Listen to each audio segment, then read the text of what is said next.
Okay, I'm not exactly sure what this video is going to be or how it's going to come out, but I feel like I need to get this out before I forget it. I also need to plug in my computer before it dies.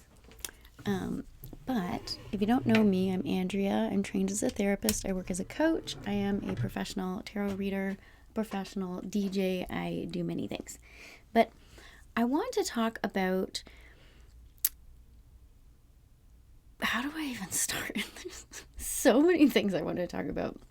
Sometimes it's hard to bring it all together in the most clear way. But the channel is essentially about being your own best friend and why being your own best friend could be important in your life. And I don't just mean from, the typical argument that being your own best friend is important because you're the only one you've truly got, at the end of the day and at the end of life. You're you at the beginning and it's you at the end. And so learning to be your own best friend is important because you are your number one companion. But there's also, the argument that being nice to yourself is the most important thing. Now, I do think that it's very important to be nice to yourself, learn to love yourself, because without that relationship, all other relationships, they don't have the same quality as someone who is able to love themselves, respect themselves first. It's not that you can't have a love relationship or that you can't have friendships or things like that. Lots of people who don't love themselves or are still working on figuring that out still have very wonderful relationships. So I'm not saying that you have to love yourself first before you can love someone else. I don't agree with that. I think you can love lots of people, even if you struggle to love yourself. However, I do think that loving yourself amplifies the quality of your relationships because you're demonstrating to other people in your life how to love you, how to treat you when you are loving yourself fully, fiercely, when you're treating yourself well, when you're respecting yourself. But on top of that, I was just learning about another technique for manifestation. So manifestation is a lot more fruitful when you shift your self-concept first or in the process. You can still manifest things when you haven't shifted your self-concept, but it involves a lot of force, pushing, trying, can take longer. You can still make things happen by putting in a lot of work. But things tend to go a lot more quickly or a lot more smooth. They're more intuitive. Things seem to fall into place better. You align with things that are meant for you more easily when you shift your self-concept. And so some people would take this so far as saying that your self-concept is your frequency, is your identity. And there's so many different topics I want to cover with this. But the identity piece is important when we think about how being your own best friend, what could be another reason for wanting to do that? Well, it's different versions of you potentially conceptualized as a future version of you who has a certain life that they know that you want, and they can see from their vantage point, because you are a memory to them, what it is that you need to do. In some ways, if you want to look at it, I know this is like pretty out there and woo-woo, but let's just imagine it for a second. I was just watching a video about it was like a summary of the film Interstellar. And there's one point where the main character goes into a black hole and miraculously survives this and winds up in something called a tesseract, which is, it's either a 4D or 5D object or space, I can't remember. But it's a different dimension where the person who exists in that dimension can see people in lower dimensions, but the people in lower dimensions cannot see the person in the higher dimension. So this is something that could be looked at as, for example, your future self viewing your entire life. Because in the Tesseract, it can see the whole lifespan, all the different snapshots. It's like being able to see the whole film at the same time as opposed to just one point on the film, right? One still. So if your future self, for example, knows your motivations, knows what it is that you want to accomplish, because they are living that life and they know how to get you there, but they can't get you there, only you can get yourself there. It's as if they're able to communicate through signs and synchronicities and these indirect ways, because no one can do it for you. And at the same time, there's a possibility that the signs and synchronicities that, we observe, a scientific explanation would be confirmation bias. You see what it is that you want to see. It confirms what it is you want confirmed, whether that's consciously or unconsciously. That is a scientific explanation psychologically for signs and synchronicities. It's a confirmation bias. And that could be true at the same time as potentially signs and synchronicities being some type of guidance. But it's like, where is that guidance coming from? Some people would say the source is outside of ourselves. It's the universe, it's your guides, it's spirit, God, if that resonates for you, your angels, whatever you want to use as an explanation for an external influence that's giving you these breadcrumbs. But what occurred to me in learning about the Tesseract and this scene in Interstellar, I haven't seen the movie, this was just a summary, so I'm going to have to go back and watch this, but it was this very interesting aha moment where it was like, well, maybe the thing that's creating this influence, leaving the breadcrumbs, trying to give information and guidance because it has some kind of outsider perspective that you do not have, potentially this is just you at a different point in time. And there are theories that suggest that all time is happening all at once. It's kind of like that other movie, Everything Everywhere All at Once. I have seen that one. I do recommend it, though it is a kung fu movie, and so there's some violence in it. So viewer discretion, of course, is advised. But I thought this was really fascinating to think about the Tesseract, where in Interstellar, the main character is trying to communicate through time and space with his daughter, who's trying to save humanity and pick up the mantle where her father, who seemingly has abandoned her, he's off to try and save humanity in space, and she's upset about it because he left when she was really little.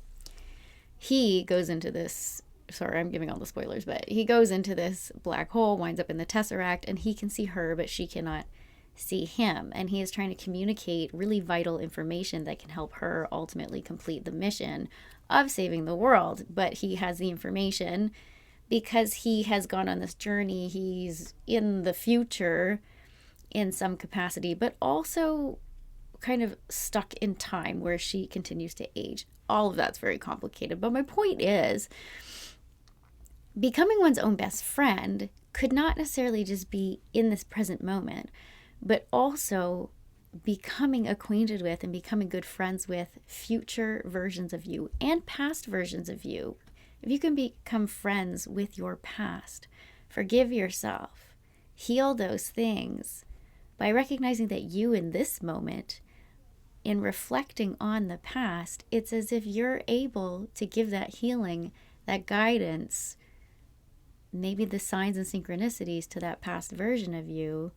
And if that person still exists and is experiencing that moment in their moment in time, it's as if you are the future to that version of you. So you have your present moment right now, but you're also the future relative to a past version of you. And so then if we move sort of, I'm going to say forward in time, but ultimately it could all be happening at the same time, as a future you who has lived a certain life that you are seeming to want in this moment, well, that version of you has some hints for you, some breadcrumbs, some guidance, but they can't necessarily come to you directly. Again, I know this is a pretty wild thought experiment. I don't know how any of this works. These are just thought experiments, okay? Please bear that in mind.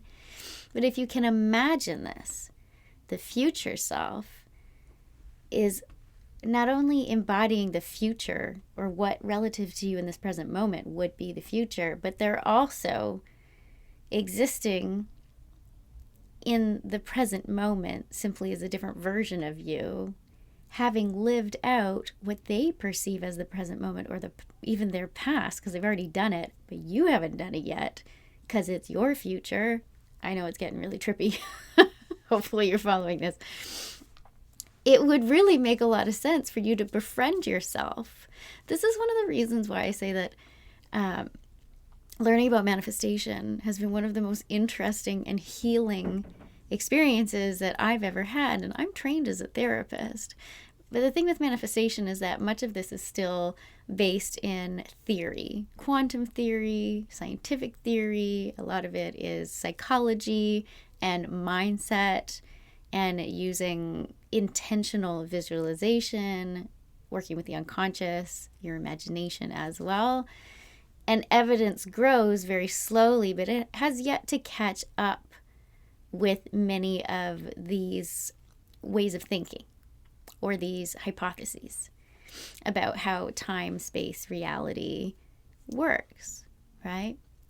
So what is interesting to me about this is that when you start to look at existence, your existence, as if it is all happening everywhere all at once, but you're only able to perceive one frame of the movie that is your life.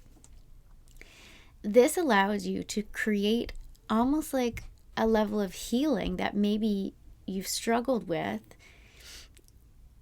because if you think about how your present actions could potentially, again, it's just use your imagination, but could impact past versions of you, doesn't that make you want to actually care for them, give them guidance, give them kindness instead of punishing them? If you could imagine that in doing so, you would effectively be helping them make better decisions, right? So your decision to heal and accept them, yourself, in past versions, and in doing so, this will impact... Sorry, my cat's trying to get into the closet. You can do it. It makes you want to be your own best friend, but that radiates outwards in all directions. Not only does that help you in the present moment, but that can allow you to heal from the past and send healing to that version of you so that that version of you can make different decisions. And it's not as if in that version of you making different decisions, all of a sudden present you would not exist anymore. If we think about the infinite timelines, these theories of the multiverse, it's like just because that version of you makes a different, better decision through your healing and acceptance of that version of you doesn't mean that you just disappear. You continue to exist because there's always a version of you who made all the same decisions that it took to get you to this point. But you have the capacity to ultimately send that version of you in the past a lot of healing and love and acceptance and potentially even guidance. In some ways, that turns you into a spirit guide, an angel of sorts, if you want to call yourself that. It means that your relationship to yourself and your past is really important. You get to rewrite it, and you do it through sending that version of you love. Whether they exist currently or not, it almost doesn't really matter. These are thought experiments. Then, being befriended by the future you, the one that's leaving the breadcrumbs, the synchronicities, you start noticing the signs, whether it's confirmation bias or not. I invite you to think about it potentially in this way. You can look at this, if you like, as if the future you, the version of you in the future that has what I like to call my favorite future, but it's the future that I would like for my life. Imagine that she's watching the film from the Tesseract or from the Cosmic Movie Theater. Maybe she's the one who's, directing the film or trying to, or she could be a member of the audience who's yelling at you on the screen to make this different decision, to do things differently. I'm saying she, but they, he, she, they.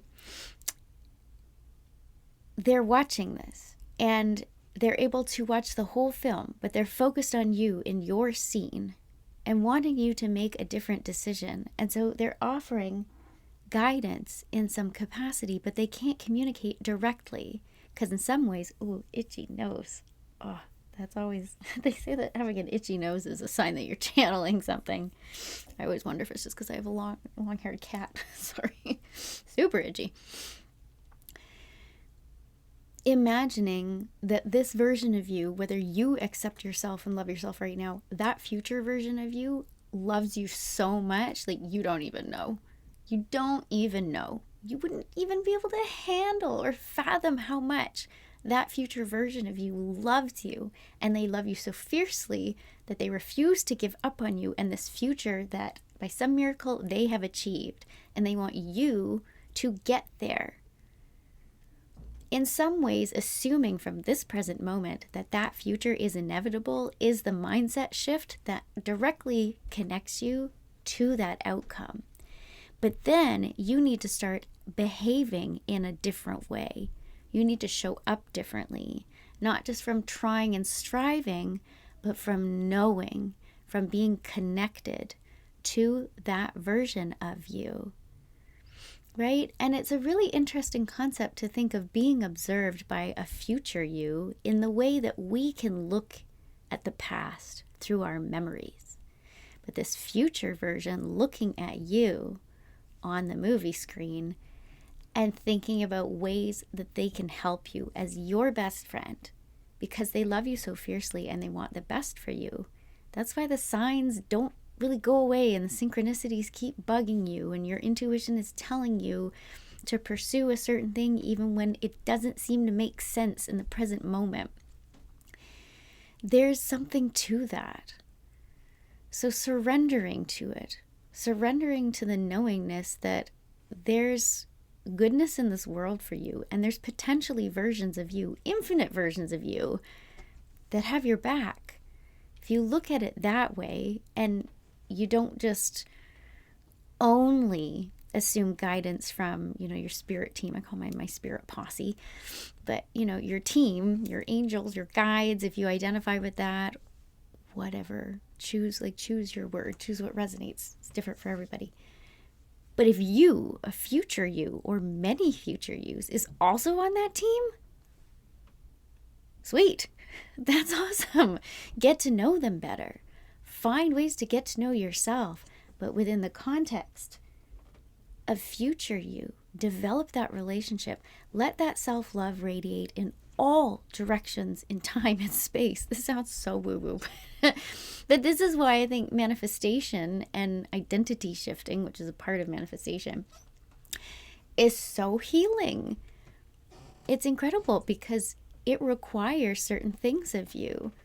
Pretty big mindset shifts, but also changing how you show up in the world. It's behavioral as well, cognitive behavioral. It's somatic. You do different things with your body. You work with your nervous system so that you can become familiar with things that aren't familiar.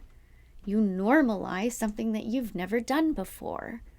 And that's how you master the next version of you, the next identity. And that version of you does things a lot more easily that a current version of you or a past version of you thought was completely inaccessible or unrealistic, or they couldn't even imagine it because they just weren't at that level of consciousness. So imagine that a future you is also watching what you're doing, not in a creepy way, in a helpful way, in a way that you might imagine God, if that resonates for you, the universe, your guides, whomever, how they look out for you, if that's something that you believe in, and add yourself to that list. Look at yourself through the eyes of future you, the one who, it sounds so weird to say this, but I'm going to say it in past tense, the future you that has already accomplished the thing that it is that you want to accomplish. To that version of you, the future version of you, whatever it is that you desire, is potentially their present moment, or potentially even their past. So this version of you wants to be your friend and wants to help you and wants to guide you And when you develop a relationship with that future version of you, you show up differently because you want to make that version of you proud, right? You want to do it right. You want to catch up. You want to be in relationship with that version of you.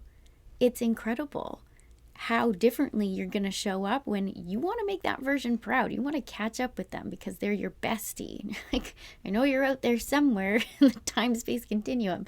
And no, you're not going to stand in a room next to you and finally embrace and like hug them because you finally caught up. It's not like that. It's about developing that loving relationship that spans in all directions in space and time and in your life, and allows you to develop a type of intimacy and connection with them that eventually gets you to a place where you are them. You're embodying them. It's all just you. So developing that friendship is just such an incredible practice, because not only will it get you a greater sense of self-love and kindness towards yourself, cultivating that relationship with these other versions of you is also going to be what helps you figure out how to get from point A to point B, from this present moment to the future that you desire. If you can just look at yourself through the eyes of this future version of you who's trying so hard to get your attention, and do what it is that will allow you to follow in their footsteps. And also develop a relationship so tight that you want to make them proud as well. You will show up differently. You will do things differently. You will shift your identity. Your manifestations, which are not so magical and instead are the result, the inevitable result of showing up differently. All of this contributes to it. So this came through. I need to go and watch that movie, Interstellar, which to most people I think is just, another sci-fi film. But I stumbled across on YouTube this explanation of the film through the lens of spirituality. And I am all about the science and the spirituality coming together, finding those connections, finding the overlap, because, it's 10:10 on my clock. I love that.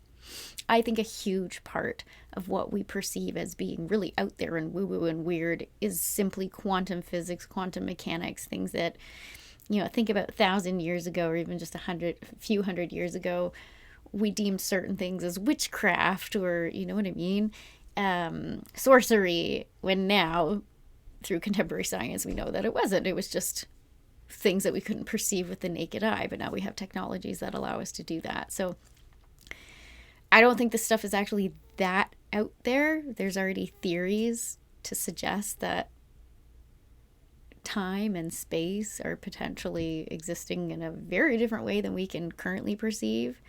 You also got to think about how, for example, a 2D character would not be able to perceive the 3D.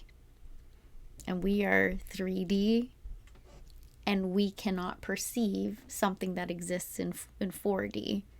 Or 5D and beyond, which are theoretical dimensions. But there's a big motorcycle outside. It's very loud. But we can't perceive certain dimensions. But just as the 2D character cannot perceive the 3D, it doesn't mean that it doesn't exist. And a 2D character might be able to theorize about the third dimension, but they cannot perceive it. Doesn't mean it doesn't exist. So in our 3D, when I talk about the 3D lived reality, it's literally just like what's around us. We have those 3 dimensions. We can conceptualize the 4th dimension and the 5th dimension, and we can theorize about these things, but we can't necessarily perceive them. So we have to turn these things into mind models of thought, ways of theorizing and conceptualizing them in our minds without actually physically experiencing them. So I hope this is helpful to you. This was a little bit rambly, but I thought it was really important to share this. I think it's really cool, and let me know what you think. I'm sending you so much love. See you in the next one.